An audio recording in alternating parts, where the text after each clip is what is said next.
Shalom sahabat Mitra Rema. Hari ini kita akan sama-sama mendengarkan firman Tuhan yang terambil dalam Injil Yohanes 12 ayat yang kelima yang berkata demikian. Mengapa minyak narwastu ini tidak dijual 300 dinar dan uangnya diberikan kepada orang-orang miskin? Demikianlah firman Tuhan, dan firman ini akan sama-sama saudara dan saya renungkan di hari ini yang saya beri judul Pengangguran Rohani. Saudara yang saya kasihi dalam Tuhan Yesus Kristus, penggalan ayat yang tadi saya baca itu secara keseluruhan kalau saudara baca di dalam Yohanes 12 ayat 1 sampai ayat yang ke-10, itu cerita tentang ada jamuan makan, dan dalam jamuan makan itu ada Lazarus, ada Maria, ada Marta, tapi juga ada Yudas, dan ada Yesus, dan masih banyak orang lain. Tapi saya mau angkat hanya 5 tokoh ini. Ada Lazarus, ada Marta, ada Maria, dan ada Yudas, serta ada Yesus. Nah, kita mau lihat di mana yang menunjukkan tentang pengangguran rohani. Kata pengangguran itu berarti gak lagi bikin sesuatu, gak lagi ada kerjaan. Kalau pengangguran rohani berarti dia tidak sedang melakukan satu bentuk pekerjaan rohani atau pelayanan rohani. Kita mau lihat Yudas berkata ketika Maria mulai masuk dan kemudian dia mengambil minyak narwastu, lalu dia meminyaki kaki Yesus. Lalu dalam ayat yang kelima dari Yohanes 12, Yudas berespon, mengapa minyak narwastu ini tidak dijual 300 dinar dan uangnya diberikan kepada orang-orang miskin?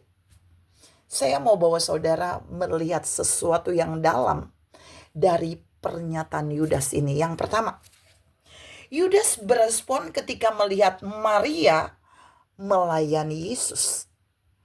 Kenapa? Karena Yudas lagi nganggur. Dia sedang tidak melayani Yesus.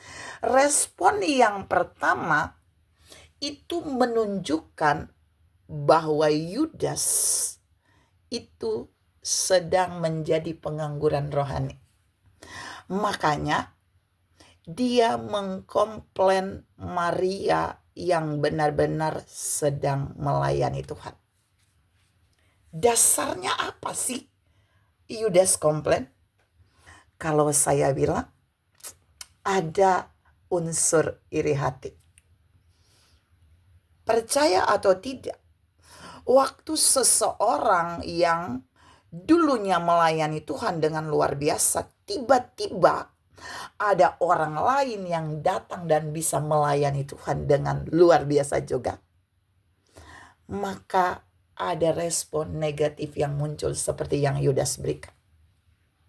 Saudara harus ingat, respon Yudas ini menunjukkan salah satu karakter dari seorang pengangguran rohani.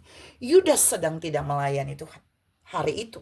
Karena itu Tuhan mengingatkan saudara dan saya, waktu saudara sedang menjadi pengangguran rohani, saudara jangan berespon negatif kepada orang yang lagi memberikan pelayanan terbaik bagi Yesus. Karena akan menunjukkan bahwa saudara memiliki unsur roh iri hati. Yang kedua, Yudas berkata bahwa mengapa minyak narwastu yang Maria pakai meminyaki Yesus itu enggak dia jual. Tapi dia malah boroskan untuk melayani Yesus, meminyaki kaki Yesus.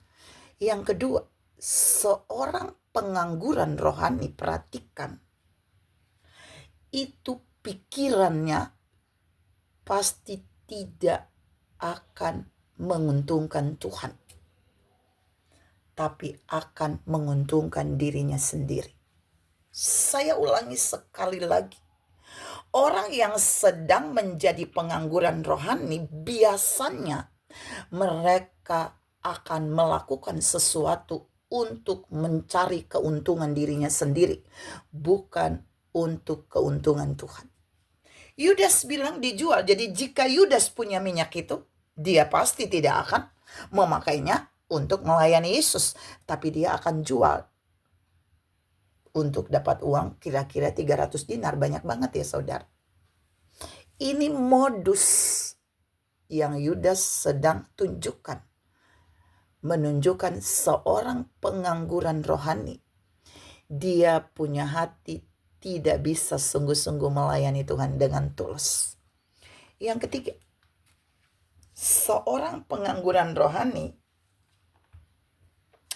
dia pasti tidak akan punya properti terbaik untuk melayani Tuhan. Maksudnya apa sih, Bu?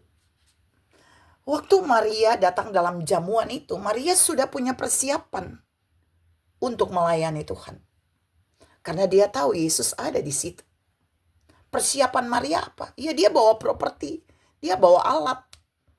Alatnya apa? Minyak narwastu yang mahal.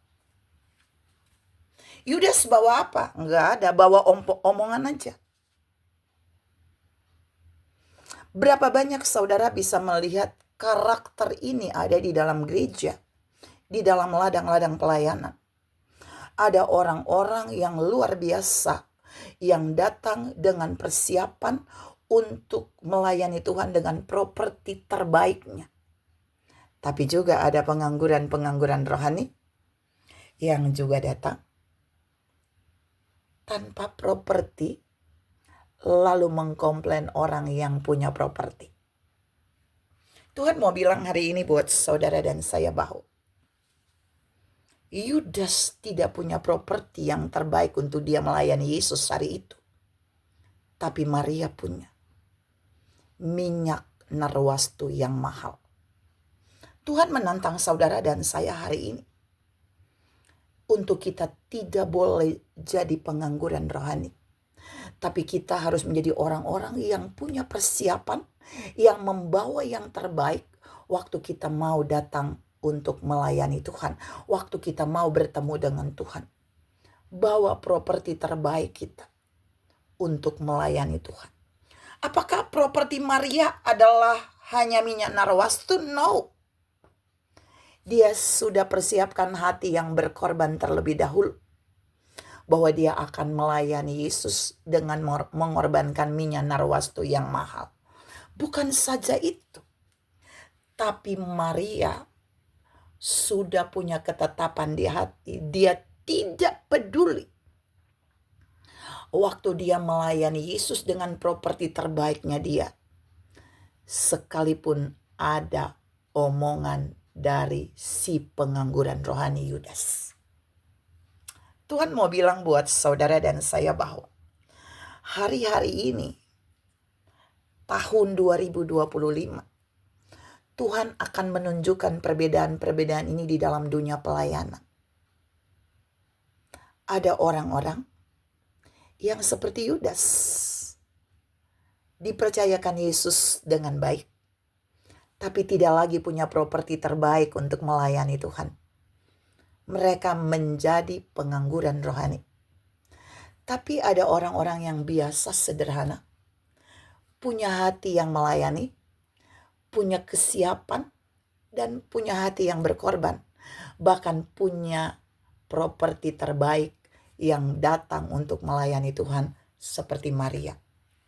Mari lewat firman hari ini, Tuhan mau saudara dan saya belajar seperti Maria. Menjadi orang yang terus melayani dengan properti terbaik, dengan pengorbanan terbaik kepada Yesus, sekalipun kita diperhadapkan dengan pengangguran rohani. Karena waktu Maria melayani Tuhan, ingat, Maria sedang tidak nganggur. Dia bukan pengangguran rohani. Tuhan memberkati saudara berlimpah. Salam tidak menjadi pengangguran rohani. Amin.